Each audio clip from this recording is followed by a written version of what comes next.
Добре дошли в благословената от боговете тракийска земя. Тук са хилядолетните корени на богата култура, оставена в наследство от древни цивилизации. Тук съзидателният човешки дух е намерил приемственост през вековете. Тук са се раждали и отмирали общества, оставили ярка следа в историята. Това е древната и вечна Тракия. Една легенда разказва, че по тези земи преди хилядолетия живял Евмолп. Според древния писател Плиний, той изнамерил лозата и я култивирал. От древността е останало и преданието, че когато Александър Велики посетил главното светилище на траките в Родопа планина, на върха Зилмисос принесъл в дар на боговете винна жертва. Светилището било посветено на Дионисий, бог на младостта и виното. В негова чест всяка година се празнували големите Дионисиеви тържества. Само тези данни, съхранени от времето, са достатъчни да се каже със сигурност, че лозарството и винарството са едни от най-старите поминъци по българските земи. Наследник на тази стародавна традиция днес е винарска изба Пълдин, град Перущица. Тя е създадена през 1934 година като кооперация за изкупуване и преработка на грозде, производство и търговия на висококачествени вина. Сега винарска изба Пълдин обработва грозде от 32 000 декара лозя, а производството е насочено към Каберне Совиньон, Мерло, Шардоне и уникалните местни сортове Маврут и Рубин. Дружеството разполага с винзавод в град Перущица, изба за първично производство в село Брестник и цех за производство на винен оцет в град Стамболийски. Модерната инфраструктура на винзавода е разгъната на площ от 108 декара. Избата за съхранение, обработка и стабилизация на вината е с капацитет от 9 милиона кубически дециметра. Оборудвана е с резервуари от нераждаема стомана и дъбови бъчви тип барик.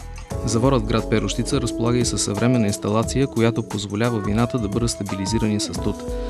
Цехът за бутилиране има 3 поточни линии и е с капацитет 45 000 бутилки дневно. В Перущица е внедрена и технология за производство на шампанизирани вина и спиртни напитки. Освен с вино, винарска изба Пълдин е намерила своето пазарно място и с качествени гроздови ракии, бренди и различни видове високоалкохолни напитки. Известни са ракиите Пловдивска гроздова специална селекция и серията перущински ракии. Избата произвежда и уникалните балсамов и маринатен оцет. Изба Брестник се намира на 25 км винзавода в подножието на Родопите. Производствената база е с капацитет от 8 милиона кубически дециметра.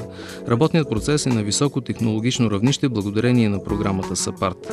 Инсталирани са най-съвременни съоръжения за съхранение и преработка на грозде, ротови ниматици, вертикални винификатори от нераждаема стомана и съдове снабдени с хладилна инсталация за непрекъснат контрол на температурата. От древността до днес, от лозата до виното, всяка дейност от благословения занаят носи сакрално послание, свещено колкото и фактът, че България е страна на виното. Доказва го с отношението си към божествената напитка екипът на винарска изба Пълдин. В предприятието работят 120 високо квалифицирани специалисти. И резултатите са известни. Запазената марка на дружеството е популярна с трайното си присъствие както на вътрешния, така и на международните пазари. Винарска изба Пълдин има традиционно успешни търговски контакти с клиенти от Великобритания, Германия, Чехия, скандинавските страни, Дубай, Корея, Турция и Русия. Тя произвежда качествени червени вина с гарантирано наименование за произход от сортовете Каберне Совиньон, Мерло, Маврут и Рубин. Единствено винарска изба Пълдин предлага уникалното вино Брестник, което е с гарантирано наименование за произход. Най-новата разработка на екипа са асортиментите Маврут 96 специална резерва, Рубин 2000 резерва, вината Реколта 2002 и серията Дивайн Реколта 2003. Тези вина са съчетали класическите технологии с съвременните производствени методи. Това е най-голямата тайна на добрите винари, тайна пазена през хилядолетията. Особена гордост е богатата енотека на избата, включваща в себе си вина от реколтите 65-та, 87-та, 89-та. Качественото вино става от хубаво грозде, а хубавото грозде зрее в отглеждани с любов лозя. Виното е като любовта, има сложна природа. То е знак и тайно отношение. Той е празник за тялото и за душата, и за тези, които го правят, и за тези, които му се наслаждават. А във винарска изба Пълдин владеят и двата занаята. В изпълнение на фирмената си политика, дружеството наскоро откри търговски офис, склад и магазин в София.